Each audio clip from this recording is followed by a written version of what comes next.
WISC TV now presents For the Record. A conversation with Madison Police Chief Mike Koval is next on For the Record. Thanks for joining us. I'm Neil Heinen. Sometimes the bigger the job, the shorter the introduction necessary. I welcome to For the Record Madison Police Chief Mike Koval. Chief, welcome. Nice to be back, Good to see Neil. you. Thank you. Look, I'm not interested in rehashing all of the details of the death of Tony Robinson, but given the milestones of the last couple of weeks, the settlement and the hearing, the disciplinary hearing, I've been thinking about these. I've been writing about democratic practices, a series of democratic practices, and the way citizens solve problems. Mm-hmm. And that there's naming and framing an issue, organizing around it, identifying resources, acting, and then something called public learning. Mm-hmm. And I'm just kind of curious, from your perspective, Chief, what you've learned, what you think the city has learned in the wake of the aftermath of Tony's death. Well, I think that the city has learned that these things, if given the natural longevity of issues, how complex they are, the investigations take so much time, and then the waiting word from the district attorney's office is another layer. And so we don't have sort of an opportunity to sort of regroup, breathe, and begin any measure of healing and reconciliation. That's a process issue. It is. Okay. It is a process issue because it takes so much time. Then we have the momentous decisions or non-decisions, as the case may be. And what I think that allows people to do is sort of solidify or bunker down in our respective positions. And those things are almost entrenched to the point where the dialogue can only reach a level that can go so far. Did you do that, Chief? Did you bunker down? I think that there's a point in which I have an obligation to respect the process, and I think some people view that as defensive or bunkering down. But, you know, as someone who's entrusted with being an officer of the court, we have to be process-driven. The amount of time it takes to evaluate the investigation, to determine criminal culpability, to wait and to see what, if anything, the civil side of the process or lawsuits will do. I think that because you're sort of in a position where you have to be respectful of those processes, people think then that, well, the chief isn't communicating on this, or he's not moving more extemporaneously on what those comments mean. And it's partly because we're constrained by the law and by the processes that govern those laws. And do we then have to understand, all of us, that no matter what, there will never be unanimity? Oh, no. Yeah. But what you would try to do is, again, you would hope that over time, people will come to understand that should the department or should our practices necessarily all be inextricably tied to the anomaly, to the exception, to the sort of surreal experience when you're having 18,000 encounters on a monthly basis that don't even involve anybody laying so much as a hand on another individual. Yeah. And therein lies the concern, is that if you're constantly attentive to only the anomaly, then it's difficult to understand that that's sort of extraneous to the regular way of doing business. I'm going to reference this again later, but I thought your former captain and current UW Police Chief Kristen Roman talked about that in the Cap Times. I think it was this week. She was in the Cap Times talking about her perspective on how people's judgments can be influenced by one incident, and that would indict an entire training philosophy, an entire departmental policy. It does, and by way of a sort of underscoring that, again, between 15 and 18,000 personal interactions per month between cops and citizens in our community. And yet when we distill it all, because we want to be transparent and remain accountable, we put it on our website on a quarterly basis. The use of force, where an officer even goes so much as to lay hands on another individual, translates to 0.012 of less than 1%. Right. So I think that sort of context is very important, because we can't necessarily assume or presume or infer that there's always an adversarial component between police and our constituents. Quite frankly, that's not the norm. I'm going to recommend right now that people pick up the current issue of Madison magazine and read Doug Moe's profile of you. I mean, I thought it was fair. I thought I thought you were great to to give him the access that you gave him. But Chief, in the course of this, there are people who have judged you as a person, as qualified for the job, based on what you said, how you appeared to them. Is there anything else that now that this has been settled that people need to know about you? I hope, if nothing else, they glean from the article that Doug tried to craft, is that I'm well-intentioned. I really do believe every day that people are basically good, and I embrace that. I'm fundamentally a man who's driven by my convictions of faith and doing the right thing. And if I have limitations, those limitations are I tend to be fairly passionate and fairly animated, and I don't look presidential or politically appropriate perhaps for my office, and that's something that I have to learn to grow to be a better chief to everyone, not just to some people, but to everyone. I have to be more inclusive, and I don't mean owing to my passions to mean that people are then taken aback or take umbrage with that sort of persona. Beneath this gruff facade, there's actually someone who cares and cares very deeply. Which I will again refer people to Doug and the story of Rudy the dog, but that's another. but that's another story. It is.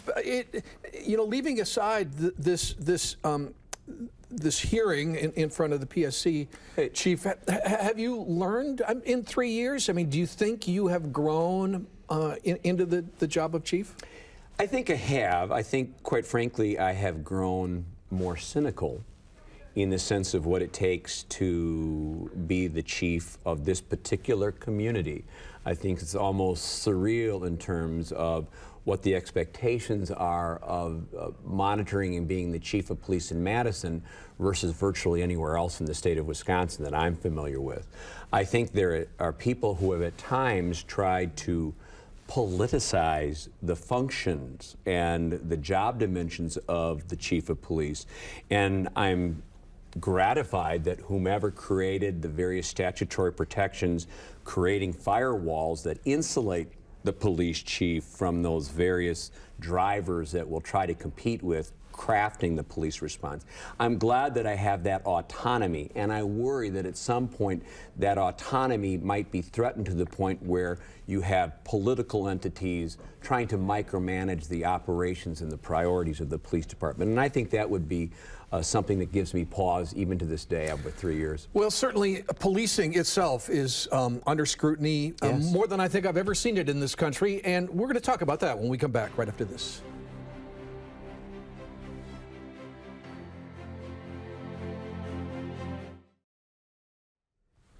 I am back with City of Madison Police Chief Mike Koval. So right off the top of my head, Chief, there's the President's Task Force on 21st Century Policing, Yep. The United Way's led task force on law enforcement, Madison City Council's action, former Chiefs David Cooper and Noble Ray who have spoken out. I mentioned the piece on Kristen in the paper, and then there was a member of your mental health team profiled. Law enforcement, police practices has been news in a way, I think, in the last few years that we've never seen it. And while I think it's all important, a lot of it is somewhat contradictory. I mean, even the best intentions is contradictory. How do you balance all of the competing voices, and what can you say to citizens, you know, about balancing all those voices? Well, I do think that citizens have every right to expect and appreciate what our role is in governance of a free society.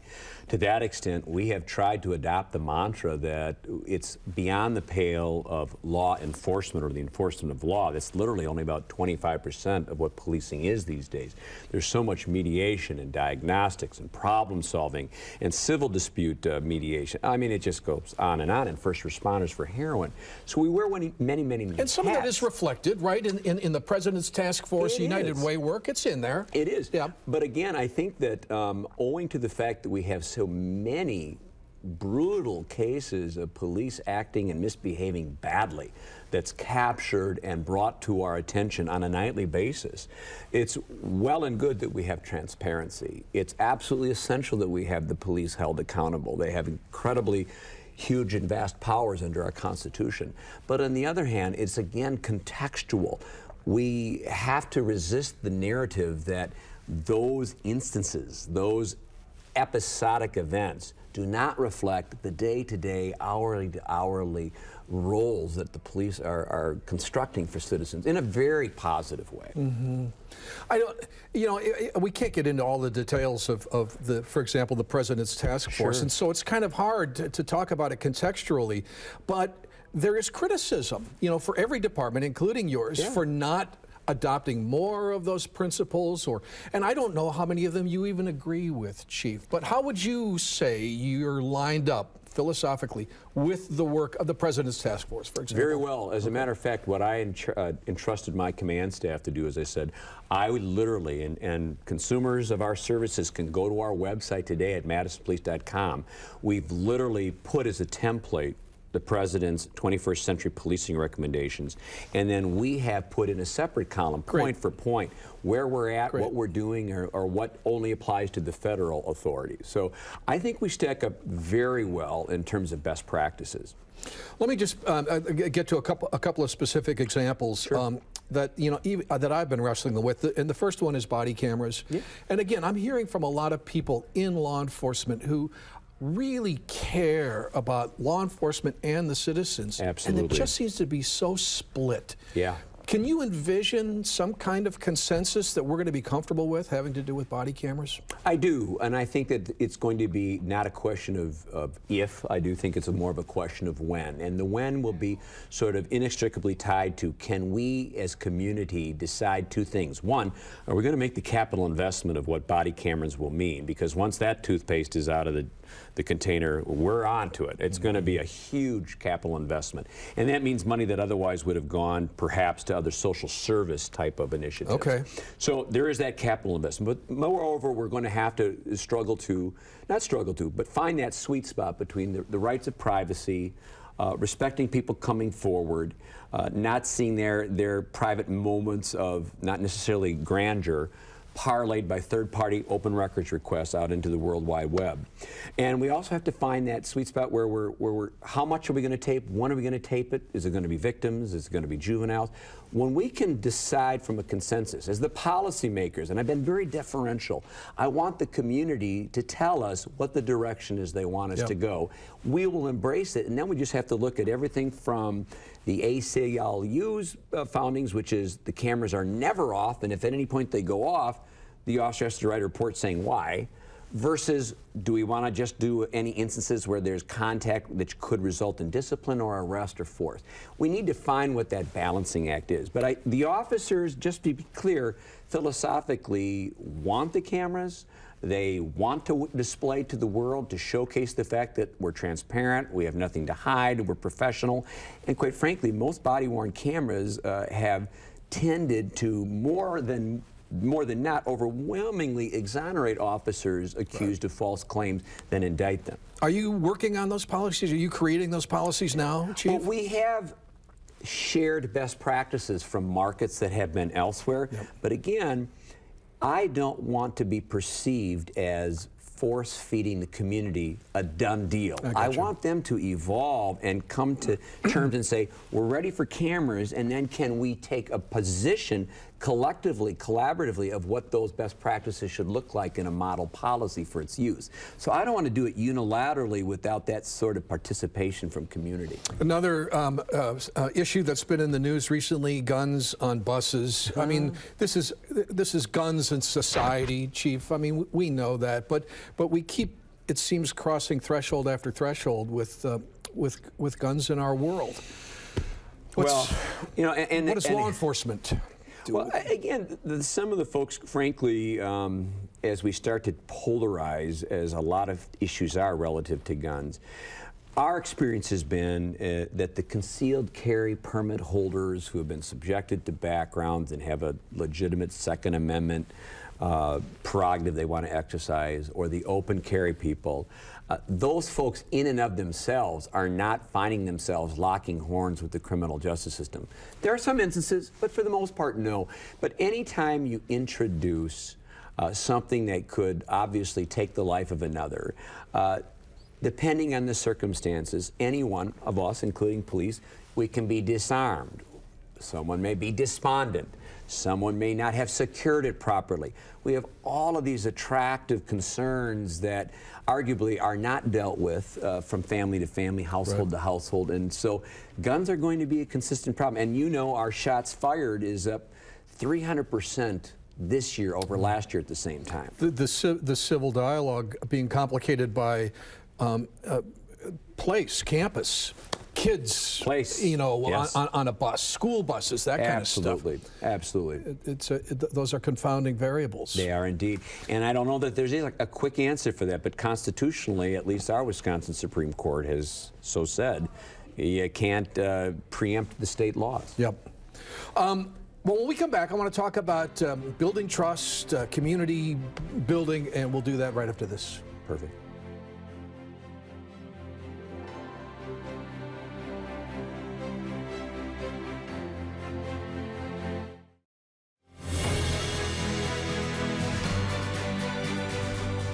City of Madison Police Chief Mike Koval is here talking about policing, and we're starting to broaden our range here, Chief. But I think that's important. Underlying a lot of the things that we've been talking about is this issue of trust and relationships within the community, and even separate from the community policing philosophies that you've long championed here in Madison. We're starting to see more, I think, leadership from the district attorney on intervention and prevention issues, things like no-hit zones and community restorative courts and restorative justice. How much of that is comfortably situated in your vision of law enforcement in the Madison Police Department, and how do you think we're doing as a city towards getting to that point where communities of color in particular and law enforcement have a more trusting relationship? I think it's absolutely the right time and the right emphasis, and I'm delighted that it's coming from so many different directions, and it's not now being necessarily placed in the lap of the police to decide this on our own, because we can't go it alone. We need to have those collaborations, and we have said strenuously, I know I have, is that we cannot use a brick and mortar lockup solution to mental illness, to heroin, to gang turmoil, to get all of it. That's a very temporary Band-Aid, and we're looking at drastic surgical ways that we have to shift the paradigm from just the enforcement of laws to recognizing and embracing those new paradigm sets. I can't even imagine where we would be if we did not have a restorative justice component in literally everything we have to look at with the lens that we're applying. For 12 to 16-year-olds, we have another restorative justice portal. 17 to 26-year-olds, we have a restorative justice portal. We have diversionary courts for addicted people. We're going to have the MARI grant, which come this June will provide officers in the field the option of going to treatment versus to jail. So I think that means as a society we're finally recognizing we can't stow these problems in the back closet and lock up the key and throw it away. We've got to get into the root causes, and that means working with our schools, working with our families, working with our faith communities. We'll take the help anywhere we can get it. We just have to coordinate those efforts and have everybody pointing in the right direction. And can that include partnership with some of the biggest critics of law enforcement? I'm using Young, Gifted, and Black in Madison just as an example, not as an organization. Families, you know, who have been hurt by these processes. I mean, it sounds, to use, you know, words you've used before, kumbaya-ish, but, you know, that's kind of who we are sometimes as human beings. And can we get a little bit closer to that partnership? I think over time, because sometimes if the issues or the item is so entrenched, it's difficult to do that, but it can be done. A perfect example, of course, as much as it hurts to reflect back on that fateful summer, but the Easttown Mall incident, for all the bravado that it got, I am pleased that owing to the officer's willingness, the suspect who was charged, because I don't want to use her name because I want her to continue to grow with a clean slate, but through that restorative justice, it's amazing how that circle has literally concluded. and that there's an amicability, there's a dialogue, there's a trust. And one would have not have thought in the days and the weeks following that there could ever be a bridge that could cross that divide. And yet I have witnessed it. It can be done. Are we making any progress? You talked about shots fired, and it does appear like it is a part of 21st century life in Madison now. And yet we've seen fits and starts. We've gotten our hands around neighborhoods. We've gotten our hands around gangs sometimes. Then it recedes, then it comes back again. Where are we right now with dealing with this in our city? Well, I know the mayor's office is putting together a sort of de facto task force, and we support that as well because we believe in sort of focusing deterrence before the shots are fired. So if we can engage and identify those at-risk folks who we can build relationships with, offer perhaps some alternative or wraparound services, jobs, curriculum, training, literacy. A good friend of ours mutually, Floyd Rose of 100 Black Men, has said repeatedly, I said, you know, all the options that are there, Floyd, where do we start? He says, Chief, if we can just get every youth in Madison to read at grade level and graduate, you're going to get jobs, you're going to get opportunities, you're going to get less strife, you're going to get less gang issues. Just that, and it's not just, it's a huge ask, but if we could even make strides in the literacy getting to high school, then the options are greater for people who are otherwise going to be engaged in risky or desperate behaviors, owing because they're desperate. It all starts with kids. It always starts with Neil, kids. and I don't think that'll ever end. Yeah. Chief, thanks very much for joining me. Thank you so much. It's been a good pleasure. We're going to come back and wrap up For the Record right after this.